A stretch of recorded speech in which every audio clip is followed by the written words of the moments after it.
not to shake the table. We have a low network connection. I wonder, lately it's just been that way a lot, but hopefully. I'm Shannon from Shannon's Studio, and we talk about creativity. It's day 127 where we're learning more about creativity and how it can be something that is part of our life, that it becomes our lifestyle. It's something that's part of our daily routines and some just part of our daily stuff. And then we learn about all kinds of benefits and just, we talk creativity in all kinds of different ways. So I'm in Sweden. I'm living here for a couple years, and I've been 6 months in Sweden, which is so weird to think and say. Our days are dark. I think our dawn starts at 7:30. By 4 o'clock, we are dark. So it's very interesting, very different kind of lifestyle to be, because at first it was like, it's not too bad of an adjustment. So going to show you what Joseph made me this today. He made me a little necklace. Isn't that cute? He just came in this morning and he said, I made something for you. And he goes, I made you a necklace. So, because I gave him these bulbs to decorate a tree downstairs. And so he decided to make me a necklace. I thought it was kind of cute, very sweet, very cool. Coming up with that on his own. Let's see. Well, let's just get into the tip today. I can't think of anything else that's happening. Nope. So,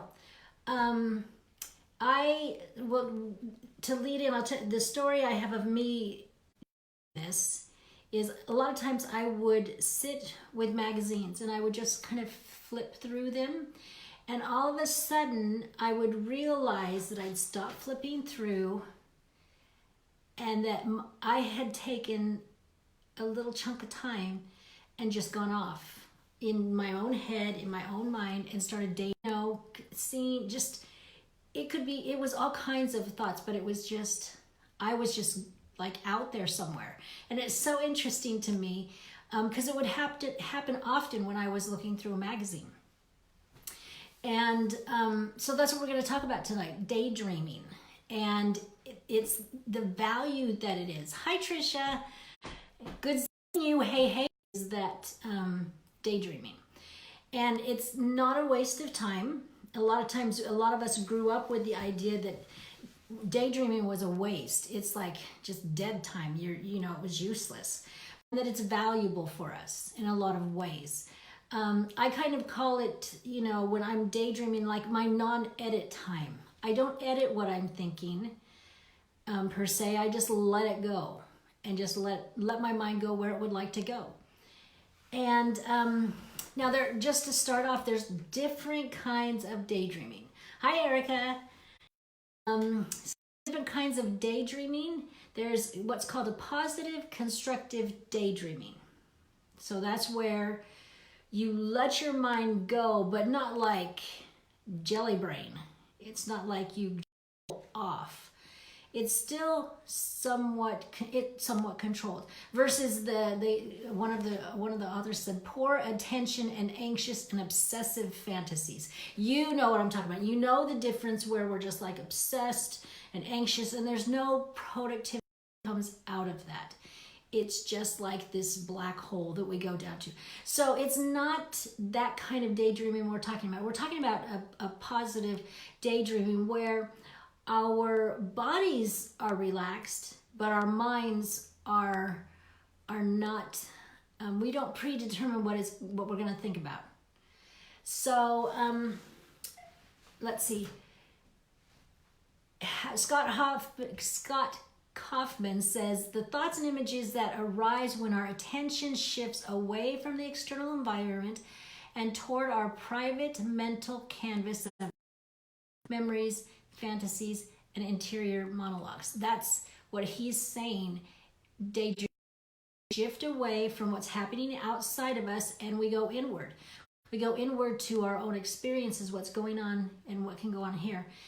And a lot happens in that space that we're using in our minds. So first, let's talk about how do you get into that space. And this is just like a little limited, just a little few things to get you in that space of being able to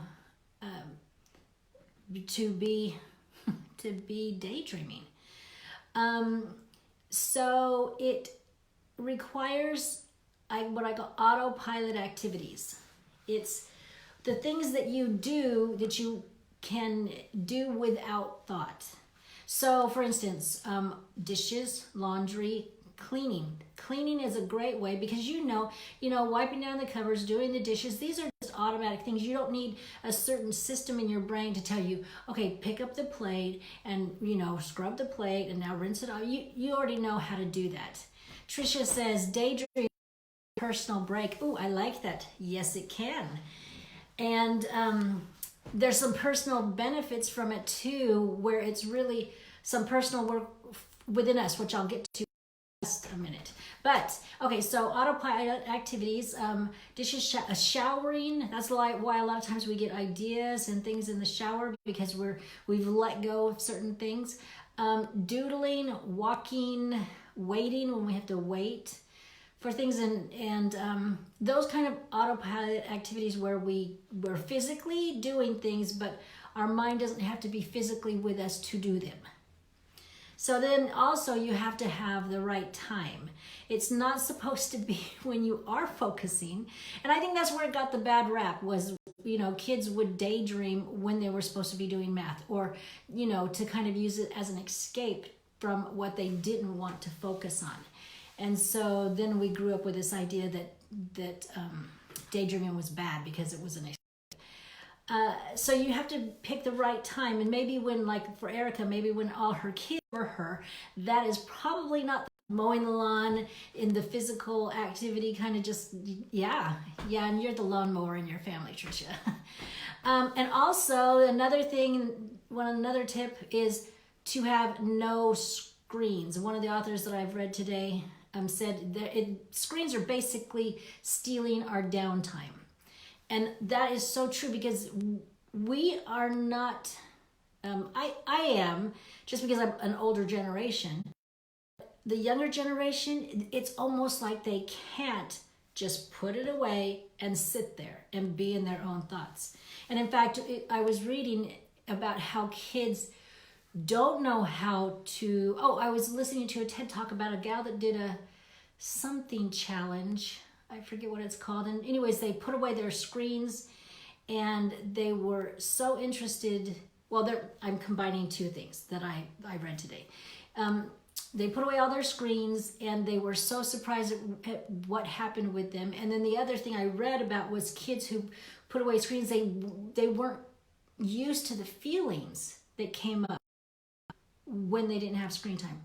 And that is kind of scary that they're not used to feeling. I mean, that's what makes us human, is to feel. And so the whole idea of putting away the screens and technology and all that goes into a whole load of other benefits. But for your daydreaming, you got to put it away, and sometimes put it away deliberately because then it will give you that downtime. It will give you that space to be able to do the thinking and to not have, it's the downtime. It's like when we don't have to do something, that we can let that daydreaming take over. So Christine Carter, a sociologist, says we tend to think nothing is happening when we're daydreaming, but the brain just totally lights up in those moments. So our brains, like I said, our brains are not just going to mush or jelly. It's our brains are active. Just that our bodies are not needing them to direct them. So what are some of the things that light up that happen when you're daydreaming? So this mentioned it's a personal break. It's a lot of things happen in daydreaming, happen for you, inside of you. It turns on self-awareness to your own feelings, to like I said, we're talking about the kids when they got away from the screens. It's like you start to see who you are, what happens in your own head and heart. You get to reflect on and enjoy some of the private experiences you've had. You can plan for the future. It kind of gives you this long-term projection about what can happen in the future. And it starts to do a planning sort of thing about how to get there as part of the process. You get the ability you are putting off that I want it now. It's like, and so like when we're in a store, you see something that's like, oh, I want it now. I'm going to get it now. Well, if we see something in our mind's eye with daydreaming, we don't get it right now. And if we pursue that, we know that it will come in time. So it gives us ability to delay gratification. It's a creative incubation period. It helps you have social understanding and compassion for others' feelings. So you can kind of imagine what others might be feeling. You can, when you're daydreaming, you can see a social context about how people are feeling in a certain situation. So that's another benefit that can come from daydreaming. And then the last one I'm going to share is it can help you in your own creative pursuits. So to me, daydreaming it's kind of enjoyable. It's like no stress. As long as you're doing the positive daydreaming, it's no stress. It's kind of a free. What can happen? What can I think of? There's no cost to a daydream. It's not like when you get the daydream and then you go, okay, I'm going to pursue it, and now I have to consider all these things. It's like, what if? And so it can be a really difficult time for you. And it really focuses on how you feel about things and how you see things and what you want to do. I think our subconscious starts to show itself a little bit more. So the tip tonight is to take some time to daydream. And this costs you nothing. I mean, it's going to cost Erica a little bit to try to make sure that our kids are napping or that sort of thing. But for others of us, like you, Tricia, and I, we have a little time where we can have a little more time to do that. And I think even though like I'm older, it's not a waste to daydream even though I'm older. Rose, hi Rose. We're talking about daydreaming and the benefits and how to do it. And I don't think it's, I think it's a great thing even at any point in time, but also when you're older, because you're starting to recreate yourself. Your kids are out of the house. Your responsibilities tend to be a little bit less that way. So it's only what could I do next? And to daydream opens up all kinds of possibilities. Your subconscious can percolate up. You can start to see how you feel about things. So it's a great exercise. And like I said in the beginning, it's a great part of our creative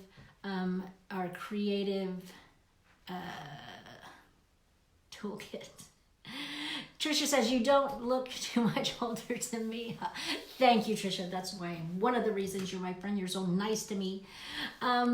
So take some time, figure out, or if you're waiting somewhere, just, have that in the back of your head. I want to take some deliberate time to daydream, to see what happens. I think we do it sometimes naturally, but if you're going to, if it comes up naturally, take a little more notice of what you're thinking and doing, and maybe jot down some of your ideas in your idea book afterwards. So remember, you have a creative heartbeat, so listen for it. And I will see you tomorrow to talk more creativity. I'll see you later. Bye.